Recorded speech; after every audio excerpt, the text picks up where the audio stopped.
হাসানুল হক ইনুর বিরুদ্ধে যে সমস্ত স্বাক্ষর প্রমাণ আছে সেগুলোর ভিত্তিতেই চার্জ গঠন করা হয়েছে।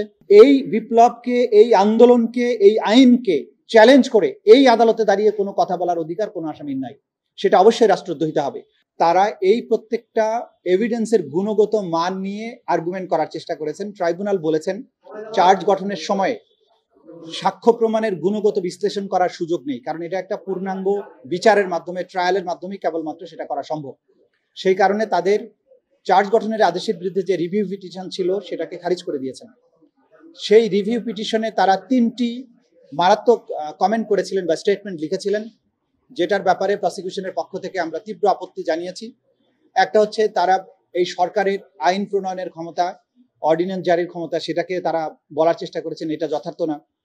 একটা জায়গায় তারা জুলাই বিপ্লবকে, জুলাইয়ের যে গণ অভ্যুত্থান, সেটাকে তারা সো কল্ড বলার চেষ্টা করেছেন। এবং এই দুটো শব্দ বলার মাধ্যমে আমরা বলেছি যে তারা শুধুমাত্র আদালতের অবমাননা করেননি, একই সাথে রাষ্ট্রদ্রোহিতা এবং জুলাই বিপ্লবকে ছোট করা, এটা সেডিশাস, কন্টেমশাস। আমাদের যে সূচনা বক্তব্য অর্থাৎ ওপেনিং স্টেটমেন্ট, সেটা উপস্থাপন করা হয়েছে আদালতে। আগামীকাল থেকে তার সাক্ষ্য গ্রহণ শুরু হবে। ইনশাল্লাহ আগামীকাল প্রথম সাক্ষ্য গ্রহণ অনুষ্ঠিত হবে।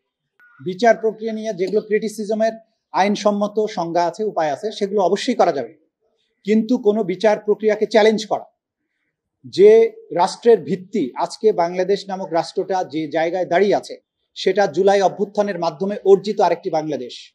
সেই মহান অর্জন, যে অর্জনের পেছনে 1400 মানুষের রক্তদান আছে, 25,000-এর মতো মানুষের অঙ্গহানি আছে, অজস্র মানুষের চোখের পানি ঝরেছে, অনেকে কারাবরণ করেছেন, আদারওয়াইজ নিপীড়িত হয়েছেন। সেই মহান একটি অভ্যুত্থান বা বিপ্লবকে সো কল্ড বলা, এটা ধৃষ্টতা, এটা আদালত অবমাননা, এটা রাষ্ট্রদ্রোহিতা। এই ধরনের কথা আদালতে বলার কোনো অধিকার কোনো আসামির নেই। এই আদালত যেখানে বিচার অনুষ্ঠিত হচ্ছে, এটা গণপ্রজাতন্ত্রী বাংলাদেশের সংবিধানের অধীনে প্রতিষ্ঠিত একটা আদালত।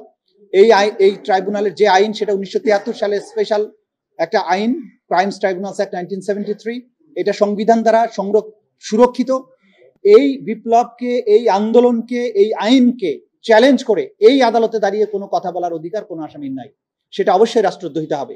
আইনের পরিকাঠামোর মধ্য দিয়ে তার যে সমস্ত রাইটস আছে সেগুলো তিনি পাবেন। এই আইনের পরিকাঠামোর মধ্যে তিনি সাক্ষ্য, তার পক্ষের যে সাক্ষ্য আছে সেটা উপস্থাপনের সুযোগ পাবেন। প্রসিকিউশনের উপস্থাপিত সাক্ষ্য প্রমাণের ভুল ত্রুটিগুলো চ্যালেঞ্জ করতে পারবেন, সেগুলোর ব্যাপারে তাদের কাউন্টার আর্গুমেন্ট তারা দিতে পারবেন। কিন্তু আইনকে চ্যালেঞ্জ করা, বিপ্লবকে চ্যালেঞ্জ করা, রাষ্ট্রকে চ্যালেঞ্জ করা কোনো অথরিটি, কোনো আসামির নেই, বাংলাদেশের কোনো নাগরিকের নেই। কিন্তু বাংলাদেশ যেটা করছে, সেটা ভারতের সাথে অপরাধীর বহিঃসমর্পণ চুক্তির আলোকে তাদেরকে ফেরতের জন্য রিকোয়েস্ট করেছে। ভারত সরকার বলেছে তারা এটা পর্যালোচনা করছেন। বাংলাদেশ সরকার রাষ্ট্রীয়ভাবে তার ডিপ্লোম্যাটিক চ্যানেল ব্যবহার করে, রাষ্ট্রের যত মেশিনারিজ আছে সেগুলোকে ব্যবহার করে এই সমস্ত সাজাপ্রাপ্ত পলাতক আসামিদেরকে বিদেশ থেকে বাংলাদেশে ফেরত আনার ব্যাপারে যা যা করা দরকার রাষ্ট্র সবই করছে। এবং একটা সময় যখন সফল হবে, তখন আপনারা বুঝতে পারবেন যে পেছনে কি কি তৎপরতা ছিল।